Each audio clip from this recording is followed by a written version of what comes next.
حضرت علی فرماتے ہیں کہ مجھے حضرت محمد نے وصیت فرمائی کہ میرے غسل کا انتظام تم ہی کرنا۔ جب حضرت علی نے غسل دیا، پھر جو معجزہ حضرت محمد صلی اللہ علیہ وسلم کو آخری وقت غسل دیتے وقت آیا۔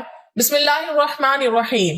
ناظرین، حضرت فاطمہ رضی اللہ تعالی عنہ فرماتی ہیں کہ میں حضور صلی اللہ علیہ وسلم کے سرحانے بیٹھی ہوئی تھی کہ کسی شخص نے السلام علیکم یا اہل بیت النبوہ کہہ کر اندر آنے کی اجازت طلب کی۔ میں نے کہا، اے اللہ کے بندے، اللہ تمہیں جزائے خیر دے، آپ صلی اللہ علیہ وسلم کو آرام کرنے دو۔ آپ صلی اللہ علیہ وسلم عبادت میں مشغول ہیں۔ آنے والے نے بلند آواز سے کہا، مجھے اندر آنے کی اجازت دے دو، کیونکہ اس کے بغیر کوئی چارہ کار نہیں ہے۔ اور اسی وقت میں آپ صلی اللہ علیہ وسلم نے اپنی آنکھیں کھولی اور سیدہ فاطمہ رضی اللہ تعالی عنہا سے فرمایا، تمہیں پتہ ہے تم کس سے باتیں کر رہی ہو؟ میں نے عرض کیا، نہیں حضور پاک صلی اللہ علیہ وسلم نے فرمایا، یہ ملک الموت ہے، انہیں اندر آنے کی اجازت دے دو۔ حضرت اسرائیل علیہ السلام اندر آئے اور آتے ہی السلام علیکم یا رسول اللہ کہا۔ پھر آپ صلی اللہ علیہ وسلم نے جواب میں وعلیکم السلام یا امین اللہ کہا۔ پھر حضرت اسرائیل علیہ السلام فرمانے لگے، مجھے اس ذات کی قسم ہے جس نے آپ کو پیغمبر بنا کر بھیجا ہے یا رسول اللہ صلی اللہ علیہ وسلم، پہلے میں نے کبھی کسی سے اجازت طلب نہیں کی اور آئندہ بھی کسی سے طلب نہیں کروں گا۔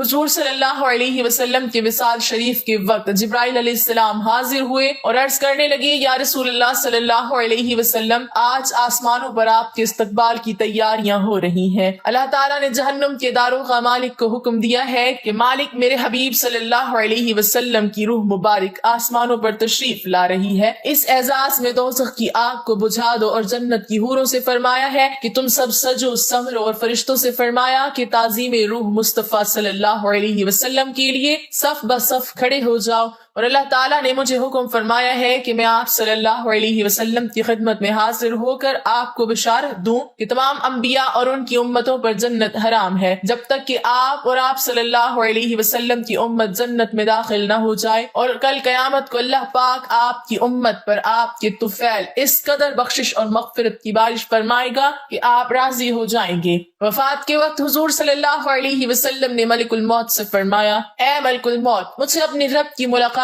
کا شوق ہے، اب تم جس کام کے لیے آئے ہو وہ کام کرو۔ ملک الموت نے فرمایا کہ مجھے حکم ہے کہ اگر آپ صلی اللہ علیہ وسلم کی مرضی ہو تب ہی روح مبارک قبض کروں۔ حضور صلی اللہ علیہ وسلم نے ملک الموت کو روح قبض کرنے کی اجازت دے دی۔ ملک الموت نے روح مبارک قبض کرنی شروع کر دی۔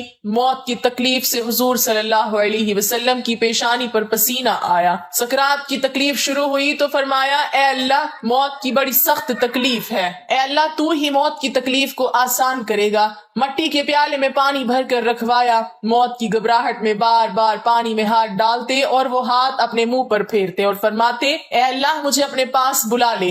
حضرت فاطمہ رضی اللہ تعالی عنہا نے کہا، یا رسول اللہ صلی اللہ علیہ وسلم، آج آپ کو بہت تکلیف ہے۔ پھر آپ صلی اللہ علیہ وسلم نے فرمایا، اے فاطمہ، آج کے بعد تیرے بابا پر کوئی تکلیف نہیں ہوگی۔ اے فاطمہ، جب میرا انتقال ہو جائے تو تم انا للہ و انا الیہ راجعون کہنا۔ پھر فرمایا، اے ملک الموت، تم اپنا کام پورا کرو۔ پھر آپ صلی اللہ علیہ وسلم کو نظر کی تکلیف زیادہ ہوئی۔ پھر حضرت جبرائیل علیہ السلام نے حضور صلی اللہ علیہ وسلم کی طرف سے اپنا منہ پھیر لیا۔ حضور صلی اللہ علیہ وسلم نے فرمایا، اے جبرائیل، کیا اس وقت میرا منہ تمہیں اچھا معلوم نہیں ہوتا جو تم نے منہ پھیر لیا؟ پھر حضرت جبرائیل علیہ السلام روئے اور عرض کرنے لگے، یا رسول اللہ صلی اللہ علیہ وسلم، کس دل سے آپ کی نظر کی حالت دیکھ سکتا ہوں؟ پھر حضور صلی اللہ علیہ وسلم نے فرمایا، اے لوگو، دیکھو نماز کی حفاظت کرنا۔ یہ فرما کر پھر رسول اللہ صلی اللہ علیہ وسلم نے فرمایا، یا رب امتی۔ یہ کہتے کہتے آپ صلی اللہ علیہ وسلم کی جان سینے تک پہنچ چکی تھی، نیچے کے جسم کی جان نکل چکی تھی، مگر امت گناہگار کا کلمہ منہ پر جاری تھا۔ حضرت جبرائیل علیہ السلام نے عرض کیا، رب العالمین فرماتا ہے کہ اس امت کی اس قدر محبت آپ کے دل میں کس نے ڈالی؟ تو آپ صلی اللہ علیہ وسلم نے فرمایا، اللہ تعالیٰ نے۔ کہ اللہ تعالیٰ فرماتا ہے کہ آپ صلی اللہ علیہ وسلم کی امت پر 1000 درجے آپ سے زیادہ مہربان ہے۔ اے نبی صلی اللہ علیہ وسلم، تم اپنی امت کو میرے سپرد کر کے موت کی تکلیف کو آسان کیجئے۔ تو یہ سن کر آپ صلی اللہ علیہ وسلم نے فرمایا کہ اب میرا دل ٹھنڈا ہوا، اور آپ صلی اللہ علیہ وسلم نے فرمایا، اب مجھے بلا لے۔ پھر بے ہوشی طاری ہوئی اور ماتھے پر مشک کی خوشبو کا پسینہ جاری ہوا۔ ناظرین، یہ رات کا وقت ہے، حضرت محمد مصطفیٰ صلی اللہ علیہ وسلم نزا کی حالت میں ہیں اور حجرہ مبارک میں ہیں. ہاتھ آپ صلی اللہ علیہ وسلم کا آسمان کی طرف تھا، زبان پر کلمہ جاری تھا، اور آپ صلی اللہ علیہ وسلم کی گردن ایک طرف ہو گئی. چاروں طرف روشنی ہی روشنی پھیل گئی اور روح مبارک آسمان کی طرف پرواز کر گئی. اور ناظرین، ایک بہترین خوشبو حجرہ مبارک میں پیدا ہوئی. طبیعت نے جان لیا کہ حضور صلی اللہ علیہ وسلم براق پر سوار ہوئے واپس نہ آئیں گے.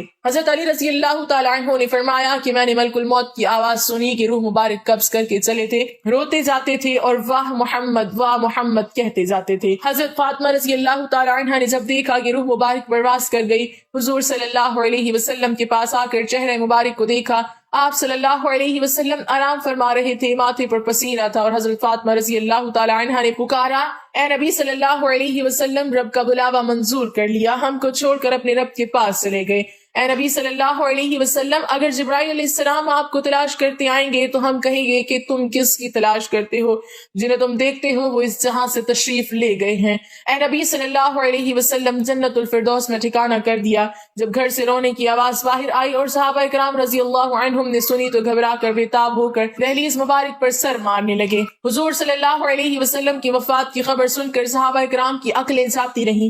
حضرت عبداللہ بن انیس رضی اللہ تعالیٰ عنہ غم سے انتقال کر گئے. حضرت عمر رضی اللہ تعالیٰ عنہ بھی دیوانہ ہو گئے. دیوانوں کی طرح حجرہ مبارک پر آئے اور عرض کیا، مجھے ذرا حضور صلی اللہ علیہ وسلم سے ملا دو، ایک نظر مجھے حضور سے ملا دو. اہل بیت نے حضرت عمر رضی اللہ تعالیٰ عنہ کو حجرے میں بلایا. حضرت عمر رضی اللہ تعالیٰ عنہ نے دیکھا کہ آپ صلی اللہ علیہ وسلم لیٹے ہوئے ہیں. آپ صلی اللہ علیہ وسلم کے منہ سے چادر سرکا کر دیکھا اور کہا کہ آج ایسی غشی اور بے ہوشی ہوئی ہے کہ آپ ہوشیار نہیں ہوتے، کیا کوئی وحی اتری ہے؟ حضرت عمر رضی اللہ تعالیٰ عنہ نے اپنی آنکھوں سے دیکھ لیا، مگر ان کے دل کو یقین نہیں ہوا کہ آپ صلی اللہ علیہ وسلم وفات پا گئے ہیں. جب رسول اللہ صلی اللہ علیہ وسلم کا وصال ہوا تو آپ صلی اللہ علیہ وسلم کے غسل کے متعلق سوال پیدا ہوا کہ آپ صلی اللہ علیہ وسلم کو عام آدمیوں کی طرح برہنہ غسل دیا جائے یا پھر کپڑے میں تمام موجود لوگوں پر خواب کا غلبہ ہو گیا، جہاں تک کہ تمام اپنے اپنے سینوں پر تھوڑیاں رکھ کر آرام کرنے لگے. اسی وقت ان کے کانوں میں آواز آئی، رسول خدا صلی اللہ علیہ وسلم کو ان کے پہران میں ہی غسل دو. حضرت سیدنا امیر المومنین حضرت علی رضی اللہ تعالیٰ عنہ فرماتے ہیں کہ مجھے حضرت محمد صلی اللہ علیہ وسلم نے وصیت فرمائی کہ میرے غسل کا انتظام تم ہی کرنا. حضرت علی رضی اللہ تعالیٰ عنہ نے آپ صلی اللہ علیہ وسلم کو غسل دیتے ہوئے آپ کے بدن مبارک پر کسی قسم کا کوئی میل نہ دیکھا تو اسی وقت حضرت علی رضی اللہ تعالیٰ عنہ کی زبان پر آیا، یا رسول اللہ صلی اللہ علیہ وسلم، آپ پر میرے ماں باپ قربان، آپ کتنے پاکیزہ ہیں. حضور صلی اللہ علیہ وسلم کی تدفین کے دن اس قدر خاموشی چھا گئی کہ بعض صحابہ باز کو دیکھنے نہ پائے. اگر وہ اپنی ہتھیلی کو کھول دے تو کچھ نظر نہیں آتا. یہ تاریکی حضور صلی اللہ علیہ وسلم کی تدفین تک چھائی رہی. حضرت علی رضی اللہ تعالیٰ عنہ کا بیان ہے، جب حضور صلی اللہ علیہ وسلم کا انتقال ہوا تو غیب سے آواز آئی، السلام علیکم یا اہل بیت ورحمۃ اللہ وبرکاتہ. کہتے ہیں حضور صلی اللہ علیہ وسلم جب وفات پا گئے تو آپ کے مؤذن حضرت عبداللہ بن زید رضی اللہ تعالیٰ عنہ نے یہ خبر سنی تو اس قدر غمزدہ ہوئے کہ نابینا ہونے کی دعا مانگنے لگے اور کہنے لگے، میرے آقا کے بغیر یہ دنیا میرے لیے کسی کام کی نہیں رہی. آپ اسی وقت نابینا ہو گئے.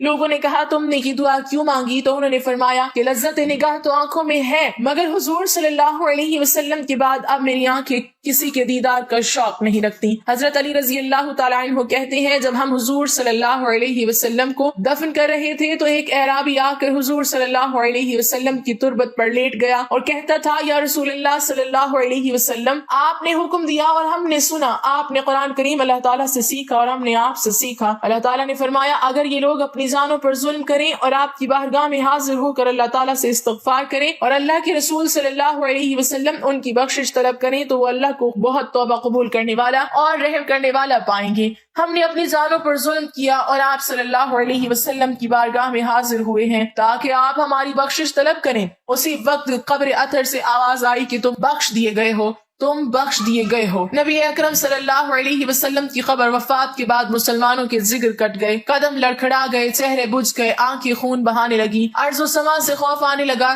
سورج تاریک ہو گیا، آنسو بہ رہے تھے اور تھمتے نہیں تھے. کئی صحابہ حیران و سرگردان ہو کر آبادیوں سے نکل گئے. کوئی جنگل کی طرف بھاگ گیا، جو بیٹھا تھا بیٹھا رہ گیا، جو کھڑا تھا اس کو بیٹھ جانے کا یارانہ ہوا. مسجد نبوی قیامت سے پہلے قیامت کا نمونہ پیش کر رہی تھی. صدیق اکبر تشریف لائے اور چپ چاپ حجرہ عائشہ میں داخل ہو گئے. یہاں رحمت للعالمین کی میت پاک پڑی تھی. صدیق اکبر نے چہرے اقدس سے کپڑا اٹھا کر پیشانی مبارک پر بوسہ دیا اور پھر چادر ڈھک دی اور رو کر کہا، نبی اکرم صلی اللہ علیہ وسلم پر میرے ماں باپ قربان، آپ کی زندگی بھی پاک تھی اور موت بھی پاک ہے. واللہ اب آپ پر دو موتیں وارد نہیں ہوں گی. اللہ نے جو موت لکھ رکھی تھی آپ نے اس کا ذائقہ چکھ لیا اور اب اس کے بعد موت ابد تک آپ کا دامن نہ چھو سکے گی. جب صدیق اکبر مسجد نبوی میں تشریف لائے، عمر فاروق غایت بے بسی سے نڈھال کھڑے تھے اور بڑے درد و جوش سے اعلان کر رہے تھے کہ منافقین کہتے ہیں کہ محمد انتقال فرما گئے ہیں، واللہ آپ نے وفات نہیں پائی. آپ اللہ تعالیٰ کی بارگاہ میں موسیٰ علیہ السلام کی طرح طلب کیے گئے ہیں جو 40 روز غائب رہ کر واپس آ گئے تھے. اس وقت موسیٰ کی نسبت بھی یہی کہا جاتا تھا کہ آپ وفات پا گئے ہیں. خدا کی قسم محمد بھی انہی کی طرح دنیا میں واپس تشریف لائیں گے اور ان لوگوں کے ہاتھ پاؤں کاٹ دیں گے جو آپ پر وفات کا الزام لگاتے ہیں. صدیق اکبر نے عمر فاروق کا کلام سنا تو فرمایا، عمر سنبھلو اور خاموش ہو جاؤ. جب عمر فاروق اپنی وارفتگی میں بہتے چلے گئے تو صدیق اکبر نہایت دانش مندی کے ساتھ ان سے الگ ہٹ گئے اور خود گفتگو شروع کر دی. جب حاضرین مسجد بھی عمر کو چھوڑ کر ادھر متوجہ ہو گئے تو آپ نے پہلے حمد و ثنا بیان کی، پھر فرمایا، اے لوگو، تم میں سے جو شخص محمد کو پوچھتا تھا وہ سمجھ لے کہ محمد وفات پا گئے ہیں، اور جو شخص خدا کا پرستار ہے وہ جان لے کہ اللہ تعالیٰ زندہ ہے اور وہ کبھی مرے گا نہیں. اور یہ حقیقت خود قرآن پاک نے واضح کر دی ہے. ترجمہ، نہیں ہے محمد مگر ایک رسول، ان سے پہلے رسول گزر چکے ہیں. کیا اگر وہ مر جائیں یا شہید ہو جائیں تو تم دین سے برگشتہ ہو جاؤ گے؟ جو شخص برگشتہ ہو جائے گا وہ اللہ تعالیٰ کو کچھ نقصان نہ پہنچا سکے گا اور اللہ ان قریب شکر گزاروں کو جزا دے گا. اس آیت پاک کو سن کر تمام مسلمان چونک پڑے. عبداللہ فرماتے ہیں کہ خدا کی قسم ہم لوگوں کو ایسا معلوم ہوا کہ یہ آیت اس سے پہلے نازل ہی نہیں ہوئی تھی. عمر فرماتے ہیں کہ ابو بکر سے یہ آیت سن کے میرے پاؤں ٹوٹ گئے اور کھڑے رہنے کی قوت باقی نہیں رہی. میں زمین پر گر پڑا اور مجھ کو یقین ہو گیا کہ واقعی محمد رحلت فرما گئے ہیں. سیدہ فاطمہ غم سے نڈھال تھی اور فرما رہی تھی، پیارے باپ نے دعوت حق کو قبول کیا اور فردوس سے بری میں نزول فرمایا. وہ کون ہے جو جبرائیل امین کو اس حادثہ غم کے اطلاع کر دے؟ الہی فاطمہ کی روح کو محمد کی روح کے پاس پہنچا دے. الہی مجھے دیدار رسول کی مسرت عطا فرما دے. الہی مجھے اس معیت کے ثواب سے بہرور کر دے. الہی مجھے رسول امین کی شفاعت سے محروم نہ رکھنا. سیدہ عائشہ صدیقہ کے دل و جان پر غم کی گھٹائیں چھا گئی تھی اور زبان اخلاق پیغمبری کی ترجمانی کر رہی تھی. حیف وہ نبی جس نے تمول پر فقیری کو چن لیا، جس نے تونگری کو ٹھکرا دیا اور مسکینی قبول کر لی. وہ صاحب خلق عظیم جو ہمیشہ آٹھوں پہر نفس سے جنگ آزما رہا. وہ اللہ کا پیغمبر جس نے ممنوعات کو کبھی آنکھ اٹھا کر کبھی نہ دیکھا. وہ رحمت للعالمین جس کا باب فیض فقیروں اور حاجت مندوں کے لیے کھلا رہتا تھا، جس کا رحیم دل اور پاک ضمیر کبھی دشمنوں کی ایذا رسانی سے غبار آلود نہ ہوا، جس کے موتی جیسے دانت توڑے گئے اور اس نے پھر بھی صبر کیا، جس کی پیشانی انور کو زخمی کیا گیا اور اس نے پھر بھی دامن عفو ہاتھ سے نہ جانے دیا. کہ آج اسی وجود سرمدی سے ہماری دنیا خالی ہے. اللہ تعالیٰ ہمیں حضور صلی اللہ علیہ وسلم کے نقش قدم پر چلنے کی توفیق عطا فرمائے اور ہمیں ان کی سنت پر عمل کی توفیق عطا فرمائے. آمین.